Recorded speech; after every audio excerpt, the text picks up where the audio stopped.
DSCR loans let you buy investment properties or rental properties without proving your income. No job? No problem. No tax returns? You don't need them anyways. If you want to scale your real estate portfolio fast, this is how you do it. What are DSCR loans? DSCR loans work on one simple principle. Does the property make enough money to pay its own mortgage? That's it. The lender doesn't care about your W-2, your income, or your job. Here's what matters: property cash flow, your credit score, your down payment, which is 15 to 20% minimum, and do you have at least 3 months of reserves? If you have all of that and the rent covers the mortgage, you're good to go. Here's the numbers for July 2025. If you have above a 700 credit score, the interest rates range from 6.625 to 7.375 depending on the cash flow of the property. This is based on a 20% down payment and at least a 1-to-1 ratio DSCR, debt service coverage ratio, meaning the rent offsets the proposed mortgage payment. Lastly, with this loan for July 2025, the highest you can go is a $5 million loan amount. Let's talk about what properties qualify for this loan program. The property types are as follows: single family homes, duplexes, triplexes, and fourplexes. Some lenders will go up to 27 units as well, which would be a small apartment building. Condos are eligible, including non-warrantable condos, short-term rentals like Airbnbs or Vrbo properties, and of course, long-term rentals. Let's touch on what doesn't qualify for a DSCR loan. Your primary residence would not qualify. Vacation homes that you don't rent out, ones that you literally visit 1 to 2 months out of the year and it does not produce any income any other time of the year. Or the obvious one, properties that lose money. Let's talk about the loan terms and what are available. You can do a 30-year fixed. You can do a 30-year interest only. You can do a 40-year fixed. You can also do a 40-year interest only. You can do a 5-1 arm, a 5-6 arm, or a 7-1 arm, or a 7-6 arm as well. The interest-only periods I mentioned earlier typically have a 10-year interest-only period. Here's a side note from someone who's done this for 15 years. I wouldn't recommend an arm in this environment. I would go with the fixed option with the intent to refinance as soon as rates actually drop. Interest-only options make sense if you're just flipping the property or you're only going to retain it for maybe 1 to 3 years. Here's the qualification process for a DSCR loan.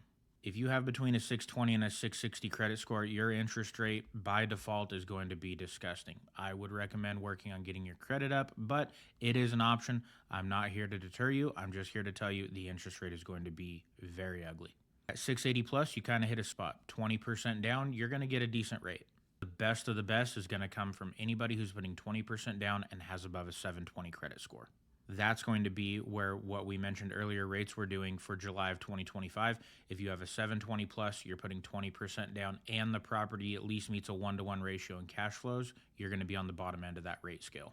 We talked earlier about having 3 months minimum reserves. Let's talk about what goes into that reserve number. You need to have 3 months total of principal, interest, taxes, and insurance. Even if you don't have them included in your payment, they still count as reserves and they have to be accounted for. This can be in a checking account, a savings account, a 401k, a Roth, anything like that where you could actually liquidate or access those funds. That counts as reserves. Cash in your safe does not mean reserves on hand. First-time investors can take advantage of a DSCR loan as well, but it will take for a first-time investor at least 20% down, with some lenders requiring 25%. As we touched on earlier, Airbnb and Vrbo properties do qualify for DSCR with a short-term rent schedule. When it comes to short-term rentals, though, lenders use very, very conservative. Even if the appraisal comes in and says that it's going to rent at a 1-to-1 ratio, lenders do adjust because short-term rentals are just that. They're not always consistent. This is why I always recommend getting a long-term rent schedule, which would be a 1007 form on an appraisal, to truly know if on a 12-month average the property would pencil and be a 1-to-1 ratio. Here's the real benefits of a DSCR loan, though. No income verification means no income verification. Are you self-employed? You're approved. Retired? Approved. As weird as it is, unemployed? You're approved too if you have the reserves and the money down. Multiple LLCs, K1s, 1120S filings, businesses, everything, you're approved as well without providing any of that paperwork. One reason why investors specifically love this loan is you can close into an LLC, you can close into a corporation, you can close into anything you would like to. And The other benefit is it typically doesn't report on your personal credit because this would be a business loan or a commercial loan is what it's often considered. Let's talk about what sucks about these loans. Let's just be honest. Higher costs. The rates are higher than a conventional loan. So if you do qualify for conventional financing, that's the route to go. If you don't qualify for conventional financing or you don't want to go through the paperwork hurdle, go the DSCR route. But your interest rate, if you Google what are interest rates today and you see that they say, as an example, 6.5%, you are not going to get that on a DSCR loan where you provide no income documentation. There's usually always an origination fee on these loans, and they're anywhere from 0.5 point to 2 points in most cases. Most of them as well come with prepayment penalties. You don't have to have one, but the rate is pretty gross with no prepayment penalty. The sweet spot for these is 3 years. So if you know you're going to retain the property, you do a 3-year prepayment penalty, you're going to get the best of the best when it comes to rate. The prepayment penalties as well are declining. So if you start in month 1 of 36 months, it's going to be the highest. If you only have 6 months remaining of the 36-month prepay, you're only going to pay 6 months of interest for that prepayment penalty if you were to refinance. The other part that sucks, bigger down payments. If you're just looking to buy an investment property or buy a home, you can do 5% down on a primary purchase. If you're looking to buy your first rental, it's 20% down. Not a lot of people are prepared for that. The last part that sucks about it is the property has to cash flow to some extent.